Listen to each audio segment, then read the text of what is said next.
নতুন labour law introduce হচ্ছে আমাদের দেশে। দেখা যাক এতে আসলে লাভটা কার, এমপ্লয়ির না কোম্পানির? পজিটিভ নেগেটিভ দুটোই বলবো, আপনারা কমেন্টে জানান আপনাদের কি মনে হলো। প্রথমে আসি পজিটিভ সাইডগুলোতে। নেশন ওয়াইড মিনিমাম ওয়েজ আসতে চলেছে, অর্থাৎ সমকাজে সমবেতন নিশ্চিত করা হবে। অ্যাপয়েন্টমেন্ট লেটার হয়ে গেছে ম্যান্ডেটরি, অর্থাৎ কোনো এমপ্লয়ার যদি তার কাউকে কাজ দিতে চায় সেক্ষেত্রে অ্যাপয়েন্টমেন্ট লেটার কিন্তু এখন মাস্ট।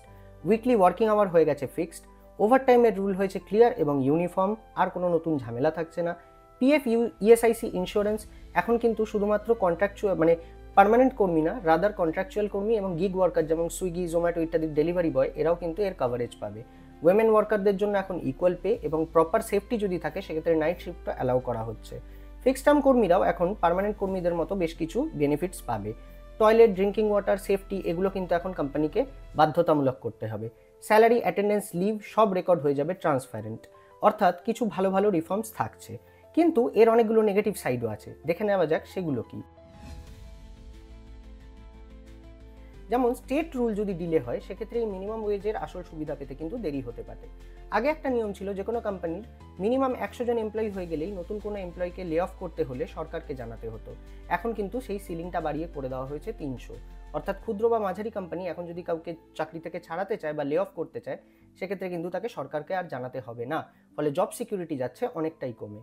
ডেইলি কাজের লিমিট বাড়িয়ে দেওয়া হয়েছে, 12 ঘন্টা পর্যন্ত অ্যালাউ করা হয়েছে। অর্থাৎ আপনার স্ট্রেস এবং ফ্যাটিগের পরিমাণ অনেক বেড়ে যাবে এবং আপনাকে এখন ওভারটাইম করানোর জন্য কোম্পানি বাধ্য করতে পারে এবং নতুন হায়ারিং আর নাও করতে পারে। এছাড়াও পিএফ এবং গ্র্যাচুইটি কমানোর জন্য কিন্তু কোম্পানি বেসিক পে কমিয়ে দিচ্ছে এবং অ্যালাওয়েন্স বাড়িয়ে দেওয়ার একটা সুযোগ থাকছে।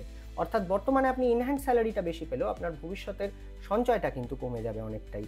নাইট শিফট অফিসিয়ালি সেফ হলেও যদি প্রপার সেফটি না দেওয়া হয় এখনও কিন্তু অনেক মহিলারাই আনকমফোর্টেবল ফিল করবেন।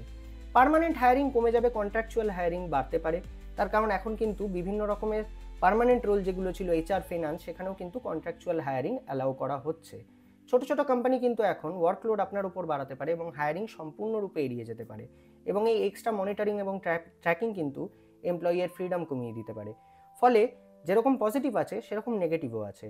আমাকে কমেন্ট করে জানান আপনারা যদি এই নিয়ে একটা ডিটেল ভিডিও চান, এবং এটাও জানান আপনাদের কি লাগছে, এটা কি এমপ্লয়ির জন্য বেটার নাকি ওয়ার্স।